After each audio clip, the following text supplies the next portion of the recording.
আসসালামু আলাইকুম। পালং শাক। পালং শাক খুবই মজার একটা শাক, খুবই সুস্বাদু একটা পুষ্টিকর শাক।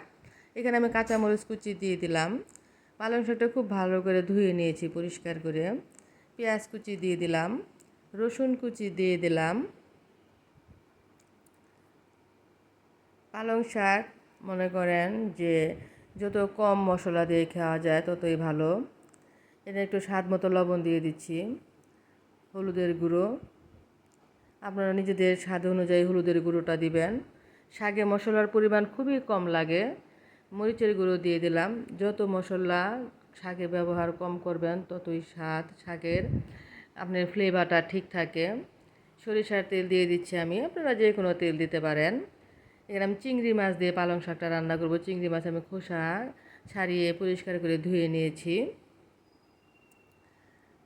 এখন শাকটা আমি ভালো করে মেখে নিচ্ছি হাত দিয়ে। সত্যি কথা বলতে পালং শাক বা লাউ, পেঁপে এই সবজিগুলো যত মনে করেন যে কম মশলায় রান্না করবেন খেতে তত মজা, এবং শাকটার আপনার ফ্লেভারটা থাকে। সবুজ সবুজ শাক দেখতেও সুন্দর, খেতেও অনেক মজার।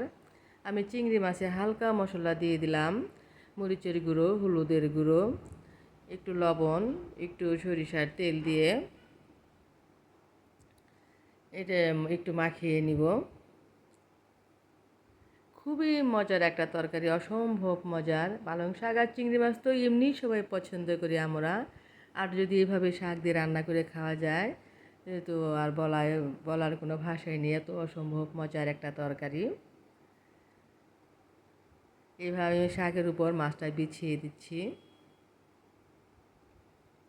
পালং শাক আমার খুবই পছন্দের একটা শাক। যতদিন পালং শাক বাজারে কিনতে পাওয়া যায় আমি কিনে খাই।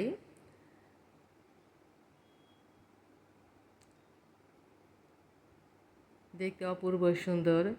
চিংড়ি মাছ কে না পছন্দ করি, আমরা সবাই পছন্দ করি।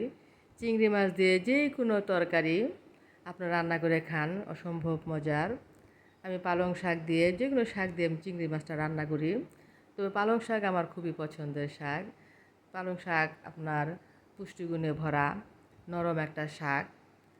ছোটো বাচ্চারা বা বড়রা পালং শাকটা আমরা খুব পছন্দ করে খাই। অসম্ভব মজার একটা তরকারি, আপনারা রান্না করে খেয়ে দেখবেন। ভালো থাকবেন বন্ধুরা, আল্লাহ হাফেজ।